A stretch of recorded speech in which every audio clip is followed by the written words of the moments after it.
Protesting. What do you think about all this?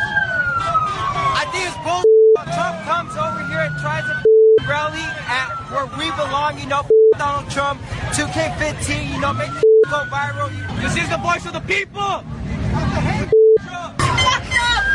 There's huge protesters here that are going to stand, claiming they're going to stand their ground. That's behind them.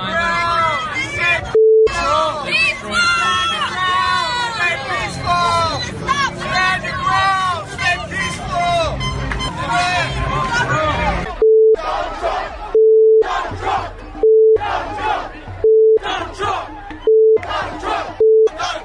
These kids are very angry. We are very angry. Rope throw 3 round, motherfucker. Enough is enough. It's lit. We're making history. 1320 movement. We're making history here. I got one word of advice for Mr. Trump. Life is no Nintendo game, Mr. Trump. You don't get a repeat on life. You don't get a repeat on life. Life matters, all of it. Hey, bye, Mr. Trump. See you later. There you have it, part of the ongoing protest. This started back in Chicago in March.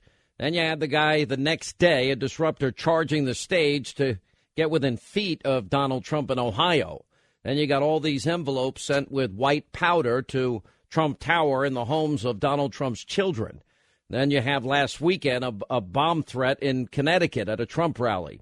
Now you've got little kids, it's been reported, that have been pepper sprayed by some of these protesters. You see 1 million Mexican flags being waved.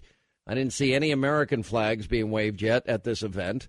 And then after that, of course, you've got a Trump supporter had a bloodied face in a scuffle as he tried to just drive out of the arena. You got people jumping on police cars and smashing in their windows, and others protesting and spraying graffiti on a police car in the Pacific Amphitheater's marquees. Donald Trump has now finished his speech and is on his way to the airport. And you can see the motorcade now taking him there as well on TV. So it's ongoing. It doesn't stop. And this is the radical left. It's an alliance of groups, including Black Lives Matters, Bernie and Hillary supporters. And, of course, we have a radical president that invited the Black Lives Matter movement to the White House and Al Sharpton to the White House. Joining us to discuss, the Reverend Jesse Lee Peterson.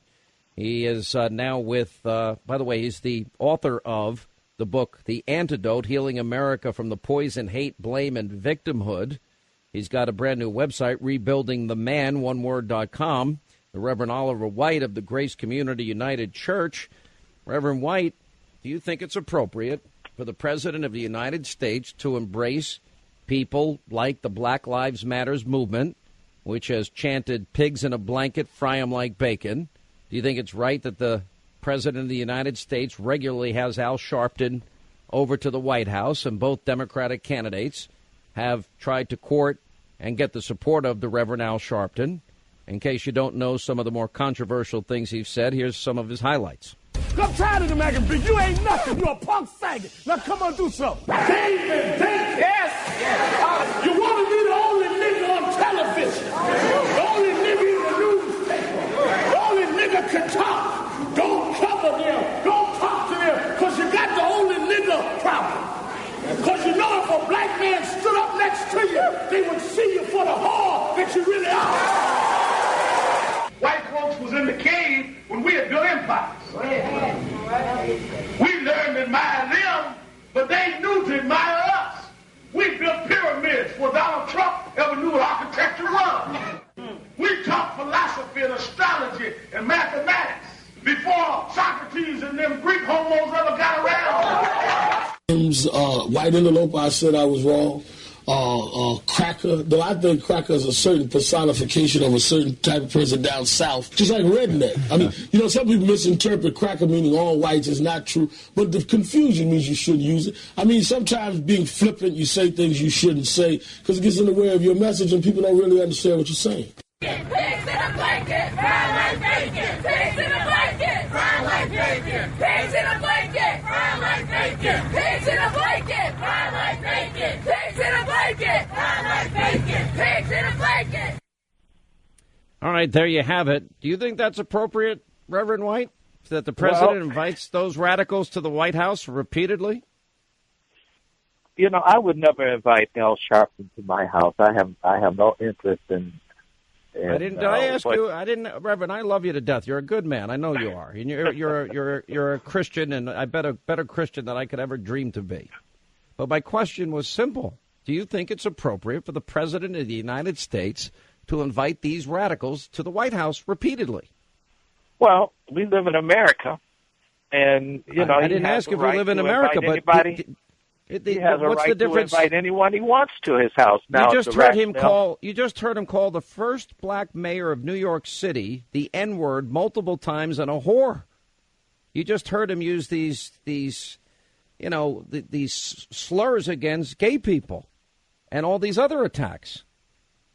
I mean, do you think that's appropriate? Do you think it's appropriate for Hillary and Bernie Sanders to kiss his ring? I don't think that's. I wouldn't go that far to say that. I mean, let's look at it from another perspective. Do you think it would be appropriate for Jesus to have sat down and dined with prostitutes? Listen, with all due respect, those calling for killing cops and the comments by Reverend Sharpton are not the comments of Jesus. No, they're not. No, they're not. No, they're not. And they're not Jesus. Jesus was just the opposite. We're not the president, and we don't know why he invited them, and we don't have the context of that meeting. How do you know? The context of that meeting. There to say, hey, let's cool the rhetoric.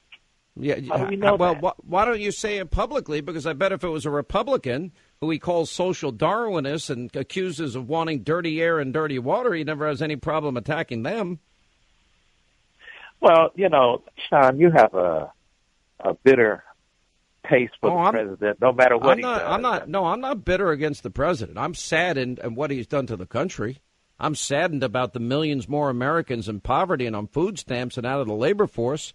I'm saddened that he's burdened future generations by taking on more debt than every other president before him combined. And I'm saddened that 20% of American families don't have a single person in the family in the workforce, not one person.